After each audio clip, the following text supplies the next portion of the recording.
Hi guys, welcome to Banu Sindhu.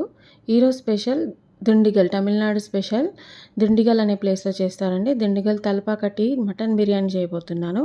చాలా చాలా different aroma ఉంటుందండి. ఇది చాలా బాగుంటుంది టేస్ట్. మీరు కూడా ట్రై చేసి చూడండి. ఇలా సాఫ్ట్గా అయిపోతుంది. ఇది ఒక డిఫరెంట్ రైస్తో చేస్తారు. ఇప్పుడు ఎలా చేసుకోవాలో చూద్దాం. కుక్కర్లో 1 కేజీ మటన్ తీసుకున్నానండి. మంచిగా ఫ్రెష్గా కడిగేసి కుక్కర్లో వేసేసేయాలి.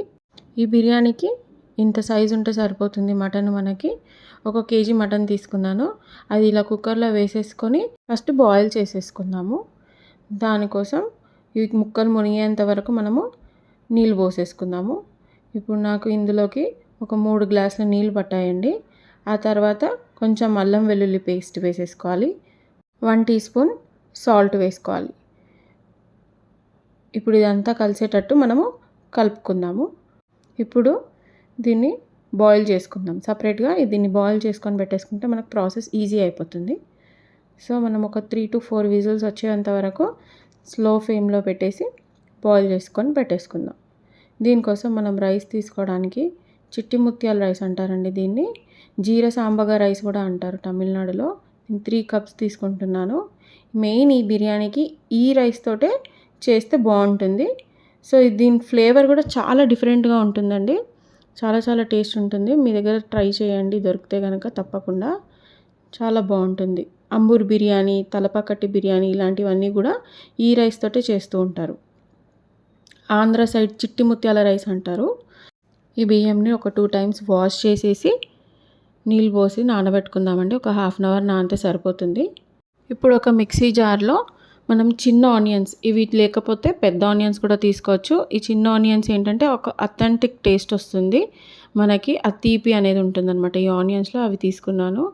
కొంచెం అల్లం, ఆ తర్వాత వెల్లుల్లి, అలాగే ఒక 3 పచ్చిమిర్చి, 3 నుంచి 4 పచ్చిమిర్చి, ఇవి గ్రైండ్ చేసి పెట్టేసుకోవాలి. ఇప్పుడు మసాలా కోసం 2 tablespoon ధనియాలు తీసుకున్నాను.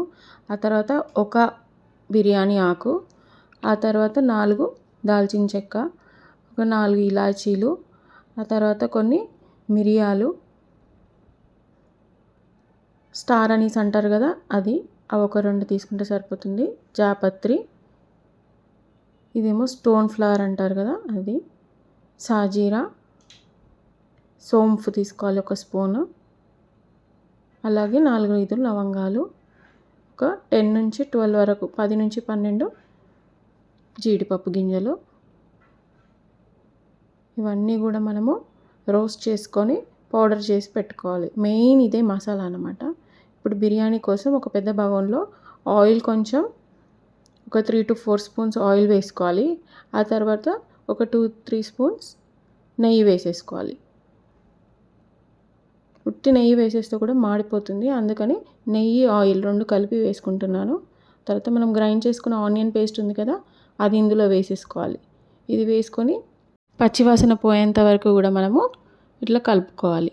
అడుగంటకుండా చూసుకోవాలండి. ఇట్లా కలుపుతూ ఉంటే పేస్ట్ కదా, తొందరగా అడుగంటుతుంది. సో 1 స్పూన్ పసుపు, 2 స్పూన్స్ కారం, అలాగే దొడ్డుప్పు వేసుకుంటున్నాను ఇందులో. ఇలా వేసుకొని కలిపేసుకుందాం. ఇప్పుడు ఇందులోకి కొంచెం కొత్తిమీర, అలాగే కట్ చేసుకున్న పుదీనా, 1 కప్పు పెరుగు, అలాగే మనం ఇందాక గ్రైండ్ చేసి పెట్టుకున్నాం కదా పౌడరు, అదే మెయిన్ మసాలా అని చెప్పాను కదా, ఇది ఇందులో ఇప్పుడు వేసేసుకోవాలి. ఒక 3 to 4 స్పూన్స్ వేసుకుంటే మనకు సరిపోతుంది 1 కేజీ రైస్కి, 1 కేజీ మటన్కి. ఎక్కువ మసాలా కావాలనుకుంటే ఇంకొక స్పూన్ యాడ్ చేసుకోవచ్చు. నాకు ఇది సరిపోతుందని నేను 3 to 4 స్పూన్స్ వేసుకున్నాను. ఇప్పుడు ఇదంతా కలపాలి. ఇప్పుడు ఇది కూడా కొంచెం వేగాలన్నమాట. ఆయిల్లో వేగితే పచ్చి అరోమా అంతా వెళ్ళిపోతుంది. ఆయిల్ పైకి తేలేంత వరకు మనము కలుపుకుందాం. ఇప్పుడు మనం బాయిల్ చేసుకున్న మటన్ ఉంది కదండి, అది ఇందులో వేసేసి ఒక్కసారి కలిపేసుకోవాలి. అన్ని పేస్ట్లే అండి, త్వరగా అయిపోతుంది, చాలా టేస్టీగా ఉంటుంది. మీరు కూడా తప్పకుండా ట్రై చేయండి. డిఫరెంట్గా ఉంటుంది. దమ్ బిర్యానీ కాకుండా ఇలా చేస్తే, మన సైడ్ ఏంటంటే తెలుగు రాష్ట్రాలలో పులావ్ అంటారు. ఇప్పుడు స్టాక్ ఉంది కదా, మటన్ ఉడికించిన స్టాక్, అది కూడా ఇందులో వేసేసుకోవాలి. నేను 3 గ్లాసెస్ రైస్ తీసుకున్నాను కదండి, 3 గ్లాసెస్ వాటర్ పోసుకున్నాను బాయిల్ చేసేటప్పుడు. ఆ 3 గ్లాసెస్ వాటర్ ఇప్పుడు ఇందులోకి వేసేసుకున్నాను. సో ఇది ఒక్క బాయిల్ వచ్చేంత వరకు మనము ఉడికించుకుందాము. మూత పెట్టేసి ఒక 5 to 10 మినిట్స్లో చూసారు కదా కొంచెం వాటర్ పీల్చేసుకుంది. అందుకని నేను ఇంకొక 2 గ్లాసెస్ వాటర్ పోసేసాను ఇందులో. అప్పుడు నేను వేసుకున్న రైస్కి సెట్ అయిపోతుంది. ఇప్పుడు నానబెట్టిన బియ్యం ఉంటుంది కదండి, అవి ఇందులో వాటర్ లేకుండా వేసేసుకుందాం. 3 గ్లాసెస్ రైస్కి 5 గ్లాసెస్ వాటర్ అండి. ఇప్పుడు కరెక్ట్గా వస్తుంది ఈ మెజర్మెంట్తో వేసేసుకుంటే. ఇప్పుడు ఇది బాయిల్ అయ్యేంత వరకు వెయిట్ చేద్దాం. సో ఒక 15 మినిట్స్ వరకు పెడితే ఇలా వాటర్ పైకి తేలుతుందండి. ఇది ఒక 75 to 80% ఉడికినట్టు. ఇప్పుడు ఒక్కసారి ఇది ఇలా ఉడికిన తర్వాత అడుగంటే ఛాన్సెస్ ఉంటాయి. అందుకని ఒక్కసారి మొత్తం కూడా కలిపేసుకోవాలి మనం. కిందికి పైకి వేసేసుకోవాలి రైస్ అంతా కూడా.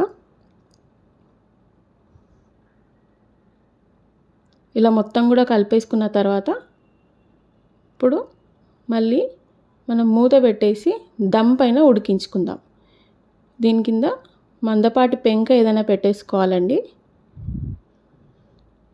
ఇలా పెంక పెట్టేసుకొని దానిపైన బగోనా పెట్టేసుకొని ఒక్క 10 మినిట్స్ బాయిల్ చేసేసుకుంటే బిర్యానీ పర్ఫెక్ట్గా వస్తుందండి. ఆ వాటర్ కూడా మొత్తం ఇంకిపోతుంది, ఎక్స్ట్రా వాటర్ కూడా. ఇప్పుడు దమ్కి వేసినాం కదా, ఎలా అయిందో చూద్దాము. చాలా పర్ఫెక్ట్గా కుక్ అయిపోయింది. సో ఇలా బియ్యం కూడా విడివిడిగా వచ్చేస్తుంది. ఒక్కసారి కలుపుదామండి. అస్సలు అడగంటలేదు, చాలా మంచిగా కుక్ అయింది. చూసారు కదా, మనము మటన్ కూడా ఆల్రెడీ బాయిల్ చేసి ఇందులో వేసాం కాబట్టి చాలా టెండర్గా కుక్ అయిపోతుంది. ఇలా విడివిడిగా వచ్చేస్తుంది, అస్సలు కూడా మనకు ముద్దలాగా అవ్వదు. ఇప్పుడు మనం ఇది సర్వ్ చేసుకుందాము. మీరు కూడా అందరు ట్రై చేయండి, చాలా చాలా టేస్ట్గా ఉంటుంది, డిఫరెంట్గా ఉంటుంది. ఇదే ప్రాసెస్ మనం చికెన్ బిర్యానీ కూడా చేసుకోవచ్చండి. కాకపోతే ముందుగా మనం కుక్కర్లో వేసుకున్నాం కదా మటన్ని, అలా వేసుకొని అవసరం లేదు. డైరెక్ట్ మనము బగోనాలో ఎందులో అయితే వండుతున్నామో అందులో వేసుకుంటే సరిపోతుంది. ఈ రైస్ని పెరుగు ఆర్ రైతాతో తింటే చాలా చాలా టేస్టీగా ఉంటుందండి.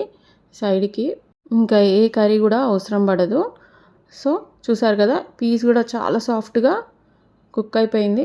చాలా చాలా టేస్టీగా ఉంటుంది. మీరు కూడా ట్రై చేయండి. Thank you for watching. Please subscribe బానూస్ విందు.